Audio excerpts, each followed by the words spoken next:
Rob Musto with this Wyoming Valley West baseball. Coach, let's talk about this event. Brian Jardine and the job he's done, and great to get in the locker room here. It's for a bigger cause, but it's nice to see all these people get together for one cause, and then knowing that hey, spring sports are right around the corner here. Yeah, Brian did a great job, and you know what? I said many a times that baseball's overlooked in our area. We understand it's a football region, but I would say if you looked at how many kids are playing Division I or II baseball and compare that to how many kids are playing 1 or 2 football, we have more kids playing 1 or 2 baseball. This is a great area. I do know that a lot of schools are starting to tap into this area and recruiting it heavily. But Billy Howerton, I knew him not very well, but I met him a few times. And I remember when they had the Billy Howerton games earlier, about a decade ago, and I was trying to explain the history to the players on the way up.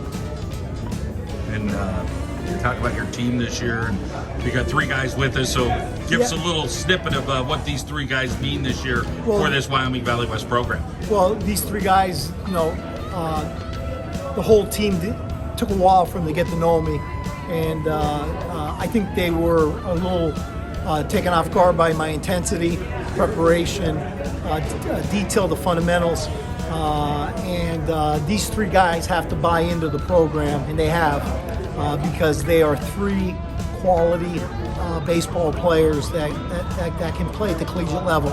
And I feel as though Max Lopachovsky, he just signed with Goldie Beacom, and he's got a great glove. He's a web gem maker. Anything on the ground, his way's automatic.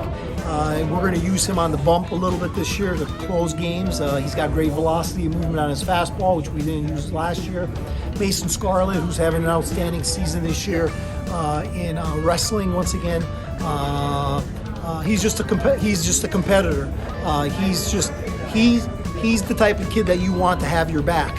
And Scarlett went nose to nose with Selinsgrove twice, and unfortunately their supporting cast was a little bit better than ours, but he's a competitor. He'll be at short, third, but he's going to be our number 1, and we need him to compete, and he keeps us in games. When he pitches, we have to win. And Luke Buss, who was the quarterback on the football team, but unfortunately wasn't able to participate this year,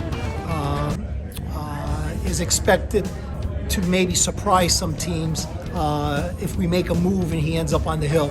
He's worked very hard. He's a first-team All-Scholastic player last year. He played injured the entire year. He batted around 370, 380. Just his frame in itself makes him recruitable. So there's a lot of schools interested in all 3 of these boys for baseball. It's just a matter of what direction they're going to go and their families are going to go. But also, the benefit of this year is I'm not teaching inning by inning. I've had a little bit of an off season with them. They understand what my expectation is. I think if you ask them, nobody has matched my intensity yet on the field or has outworked me, and I challenge them to do that again this year. We're in it to win a district championship. We're not here just to go through the motions, and we're going to run the program based on attitude and effort, and I expect these 3 young men to set the example for the rest of the team, because we are a young team. We may only start these 3 seniors. I wish you the best, Coach. Great to catch up with you this season. Okay, thanks, John.